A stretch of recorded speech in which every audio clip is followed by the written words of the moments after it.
Hi friend, प्रेम competition classes में आप लोग का स्वागत है। और जिस तरह से हम लोग लेकर आ रहे थे मोस्ट इम्पोर्टेंट क्वेश्चन, इसी तरह से आज का 7वां शो है ना। तो ये जो जो भी वीडियो देख रहे हैं तो लास्ट तक देखिए, और कोई नया मित्र देख रहे हैं तो चैनल को सब्सक्राइब कर लें, और पुराना मित्र भी देख रहे हैं तो चैनल को जैसा दोस्तों के साथ शेयर कर दें, ताकि जितना से जितना भी दोस्त जुड़ सके, है ना। तो चलिए आज हम लोग चलते हैं। और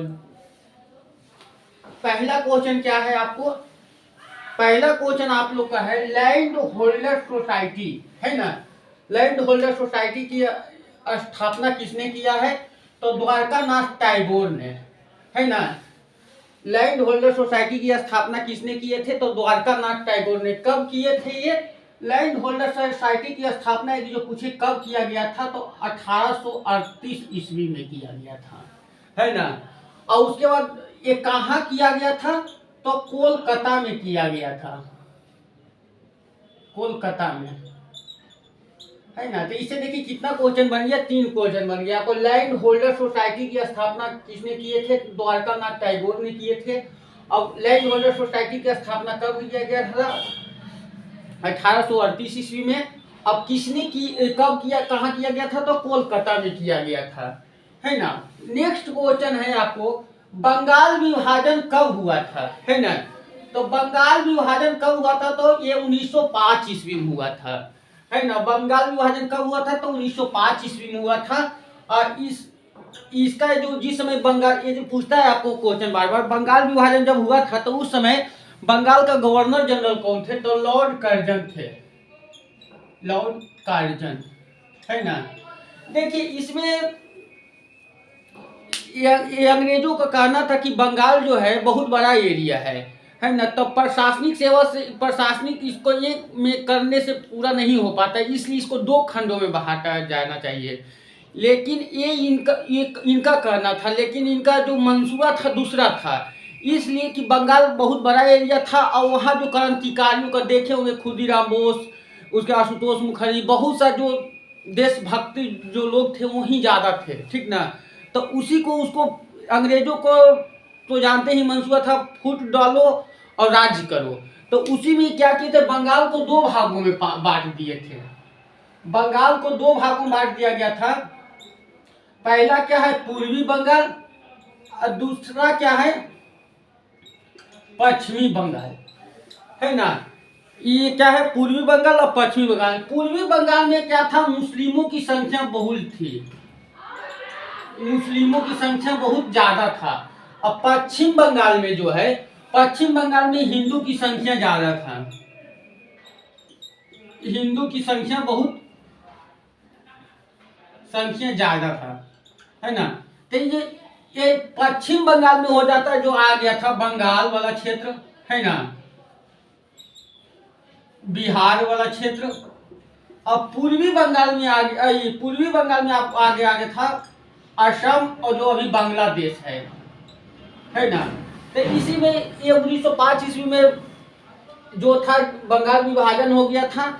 और उस समय वहाँ का अथी कौन थे, गवर्नर जनरल कौन थे? तो लॉर्ड कर्जन थे। उसके बाद दूसरा क्या है, कांग्रेस का सूरत अधिवेशन कब हुआ था? तो कांग्रेस का जो सूरत अधिवेशन हुआ था आपको 1907 ईस्वी में हुआ था। और ये जो पूछता है बार बार आपको क्वेश्चन में, कांग्रेस अधिवेशन जो, कांग्रेस का अधिवेशन जो सूरत अधिवेशन हुआ था 1907 ईस्वी में, किस नदी के तट पर हुआ था? तो ताप्ती नदी के तट पर हुआ था। यदि वो पूछे किस नदी के तट पर हुआ था, तो ताप्ती नदी के तट पर हुआ था। इस सूरत अधिवेशन में ही गरम दल और नरम दल 2 भागों में बट गया था, है ना। इसलिए भी बहुत इंपॉर्टेंट हो जाता है, ये सूरत अधिवेशन में ही कांग्रेस जो था 2 भागों में बट गया था, नरम दल और गरम दल, नरम दल और नरम दल और गरम दल, ठीक है। ये दोनों का फिर जो मिलन हुआ था लखनऊ अधिवेशन में। लखनऊ अधिवेशन कब हुआ था? 1916 ईस्वी में। यदि जो पूछे जो सूरत अधिवेशन में जो हुआ था 1960 ईस्वी में, नरम दल और गरम दल दोनों दो फूट पड़ा था, दोनों को मिलन कब हुआ था? तो लखनऊ अधिवेशन कब हुआ था? तो 1916 ईस्वी में हुआ था नरम दल वाला। उसके बाद नेक्स्ट क्वेश्चन है वेद। वेद का शाब्दिक अर्थ क्या होता है? वेद का जो होता है शाब्दिक अर्थ क्या होता है? वेद का शाब्दिक अर्थ होता है जो ज्ञान होता है ना। वेद का शाब्दिक अर्थ क्या होता है? ज्ञान होता है। यदि जो पूछे आपको वेद कितने हैं, वेद जो है कितने हैं, तो वेद 4 हैं। वेद कितने हैं? 4 है। पहला क्या है? ऋग्वेद, दूसरा अर्जुवेद, तीसरा आपको अथर्ववेद वेद, चौथा क्या हो जाएगा? सामवेद, है ना। तो यही आपको था कि वेद का शाब्दिक अर्थ क्या होता है? तो ज्ञान होता है। और उसके बाद पूछे वेद कितने हैं? तो 4 हैं। पहला क्या है? ऋग्वेद, दूसरा अर्जुवेद, सामवेद और अथर्ववेद। यदि जो पूछे सबसे पुराना वेद कौन सा हो जाएगा? यदि जो सबसे पुराना वेद पूछे तो आपको ऋग्वेद हो जाएगा। और सबसे नया वेद पूछे जो बाद में जोड़ा गया था तो अथर्ववेद हो जाएगा।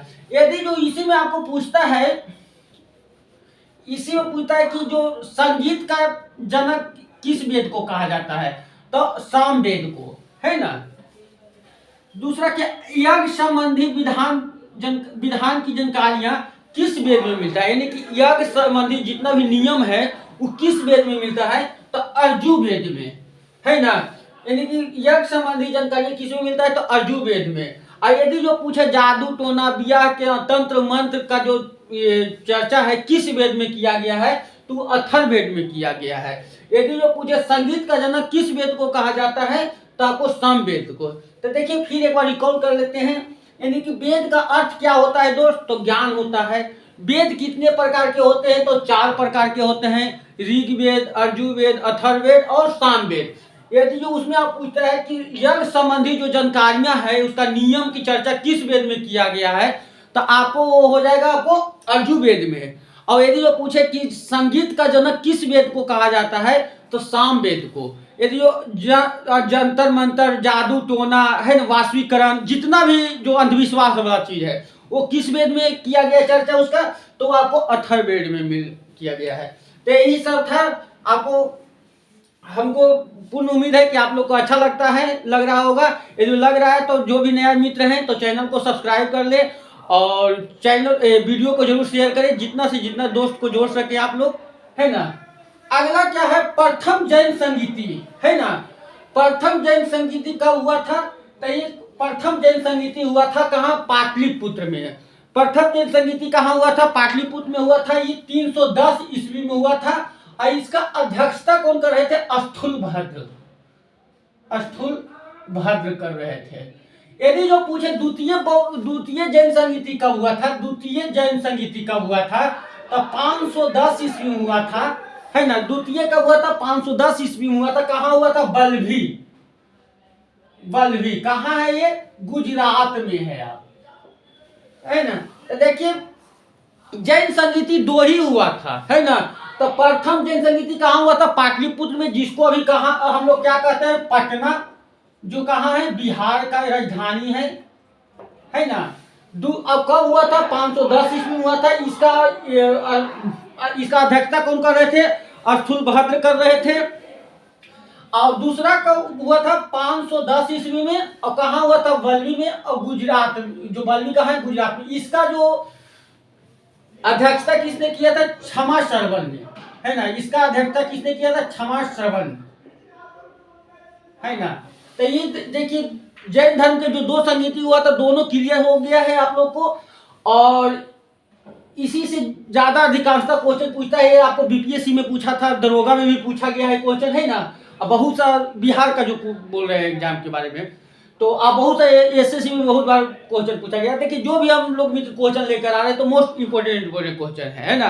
कहीं ना कोई एग्जाम में 2 बार 4 बार पूछा गया, वही क्वेश्चन आप लोग के सामने हम लोग यहाँ पर ला के डिस्कशन कर रहे हैं। इसीलिए हम लोग इतना मेहनत कर रहे हैं। तो आप लोग भी हमको सपोर्ट कीजिए। बस चैनल को सब्सक्राइब कर लीजिए, जो नया मित्र देख रहे हैं और जो पुराने मित्र देख रहे हैं वो चैनल को जितना से जितना शेयर कीजिए आप लोग, है ना। तो आप लोग सपोर्ट कीजिएगा तभी हम लोग एक जुनून से काम करेंगे। तो अगला क्या है देखिए आपको, बाबरी मस्जिद। बाबरी मस्जिद का निर्माण किसने किया है? तो बाबरी मस्जिद है कहाँ आपको? यूपी में है, यूपी में है। बाबरी मस्जिद का निर्माण किसने किया है? तब मीर बाकी ने किया है। बाबरी मस्जिद का निर्माण किसने किया है? तो मीर बाकी ने। किसके शासनकाल में? तो बाबर के शासनकाल में। अब जो मीर बाकी था बाबर का सेनापति था, सेनापति था, है ना। अब जो बाबर से बारे में पूछे तो मुगल वंश का संस्थापक कौन है? तो मुगल वंश का संस्थापक जो है आपको बाबर ही है ना। बाबर का सेनापति कौन था? मीर बाकी। वही किसने किया था? बाबरी मस्जिद का निर्माण किया था, है ना। वो कहाँ है आपको? यूपी में है बाबरी मस्जिद। उसके बाद दिल्ली में द्वितीय अफगान वंश की स्थापना किसने किया था? ये भी बहुत इंपॉर्टेंट क्वेश्चन हो जाता है। दिल्ली में द्वितीय अफगान वंश की स्थापना किसने किया है? तो शेर शाह सूरी ने किया है ना। किसने किया है? तो शेर शाह सूरी ने किया है। सूरी वंश की स्थापना, सूरी वंश की स्थापना। ये जो सूरी वंश की स्थापना किया था शेर शाह सूरी ने, हुमायूं को हराकर बिलग्राम का युद्ध 1540 ईस्वी में हराकर। यदि वो पूछे कि हुमायूं को दिल्ली की राजगद्दी से हटना पड़ा कौन युद्ध के बाद? तो बिलग्राम का युद्ध कब हुआ था? 1540 ईस्वी में। किसने हराया था? तो शेर शाह सूरी ने, और सूरी वंश की स्थापना किया था, है ना। और उसी के बाद जो शेर शाह सूरी तो जो था आपको दिल्ली की गद्दी पर बैठा था कब? 1540 ईस्वी में। यदि जो देखिए क्या कर रहा है, दिल्ली में द्वितीय अफगान वंश की स्थापना। यदि जो पूछे आपको प्रथम किसने किया था? तो प्रथम अफगान वंश की स्थापना किसने किया था? अफगान वंश की। तो ये हो जाए आपको बहलोल लोदी। लोदी किसने किया था? बहलोल लोदी। लोदी वंश की स्थापना, लोदी वंश की स्थापना किया था, है ना। देखिए इसे जितना भी क्वेश्चन बना आप लोग को हम सामने पेश कर दिए हैं, है ना। तो दिल्ली में द्वितीय अफगान वंश की स्थापना किसने किया? तो शेर शाह सूरी ने। किस वंश की स्थापना किया है? तो सूरी वंश का। और उसके बाद ये हुमायूं को हराकर सूरी वंश की स्थापना किया था। और हुमायूं के हराकर ही शेर शाह सूरी ने दिल्ली की राजगद्दी पर बैठा था, है ना। और बिलग्राम के युद्ध में हुमायूं को हारना पड़ा और वहां से दिल्ली से भागना पड़ा, है ना। नेक्स्ट क्वेश्चन क्या है आपको, जहांगीर के शासनकाल में दो प्रमुख चित्रकार कौन थे? है ना। तो उस्ताद मंसूर और अबुल हसन। यदि जो पूछे जहांगीर के शासनकाल में दो प्रमुख चित्रकार कौन कौन थे? तो उस्ताद मंसूर और अबुल हसन। हो सकता है इस तरह से भी आपको क्वेश्चन पूछ दे कि उस्ताद मंसूर और अबुल हसन किसके शासनकाल में थे? तो आपको ये जहांगीर के शासनकाल में। यदि देखिए जहांगीर जो है ये किस वंश का था? तो मुगल वंश का, मुगल वंश का। ये किसका पुत्र था? तो अकबर का, है ना। अकबर का पुत्र था। और यदि जो और आपको पूछे कि जहांगीर का पुत्र कौन था? तो शाहजहां, शाहजहां, है ना। आप देखिए यदि जो पूछता है आपको इस तरह लिखा देते हैं, यदि जो आप पूछे कि मुगल काल में किस राजा के शासनकाल को चित्रकारों का स्वर्ण युग कहा था? तो जहांगीर के शासनकाल के चित्र का स्वर्ण युग कहा जाता है, स्वर्ण युग कहा जाता है ना। यदि जो पूछे स्थापत्य का स्वर्ण युग किसके शासनकाल को कहा जाता है? तो शाहजहां के। स्थापत्य का स्वर्ण युग तो शाहजहां, शाहजहां। यदि जो और पूछे आपको कि साहित्य का स्वर्ण युग किस शासन को काल को कहा जाता है? साहित्य का स्वर्ण युग किस शासन का? तो अकबर के। तो देखिए इससे कितना क्वेश्चन आपको बन गया। जहांगीर के शासन काल में तो प्रमुख चित्रकार कौन थे? उस्ताद मंसूर और अबुल हसन, है ना। उसके बाद जहांगीर जो है किस वंश से थे? तो ये आपको मुगल वंश से। उसके बाद जहांगीर का पिता का नाम क्या था? तो अकबर।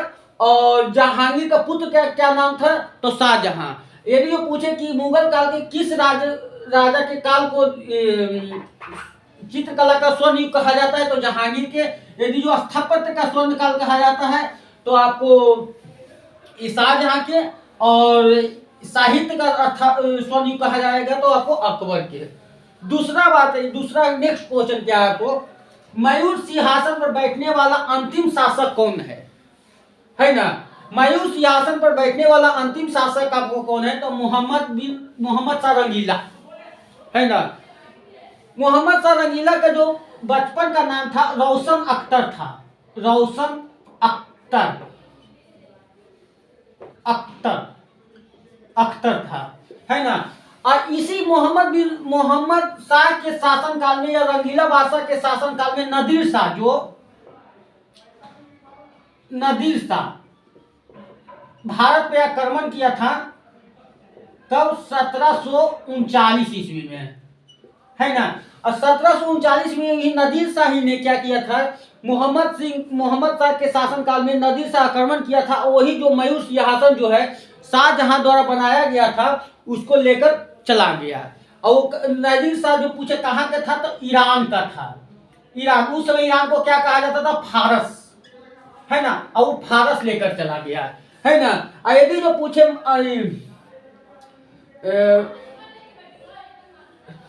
मयूर सिंहासन की स्थापना किसने किया था या मयूर सिंहासन पर बैठने वाला प्रथम शासक कौन था? तो शाहजहां। तो यही है उम्मीद दोस्त, हम उम्मीद करते हैं कि आप लोग को वीडियो अच्छा लगा होगा। यदि वो अच्छा लगा है तो चैनल को सब्सक्राइब कर लें जो नया मित्र देख रहे हैं, और जितना से जितना शेयर कीजिए आप लोग, बस आपसे यही रिक्वेस्ट है। और यदि वो वीडियो आप लोग को कैसा लगा तो कमेंट में जरूर बताएं, है ना। यदि कोई गलती कुछ एक अगला टॉपिक क्या चीज़ पे पढ़ना चाहते हैं, हम लोग टॉपिक भी लेकर आ रहे हैं, छोटा छोटा टॉपिक। तो यदि ऐसा भी आप लोग चाहते हैं कि नए सब्जेक्ट वाइज क्वेश्चन आए तो हम वो भी लाने के लिए तैयार हैं, बस कमेंट में आप लोग बता दीजिएगा एक बार।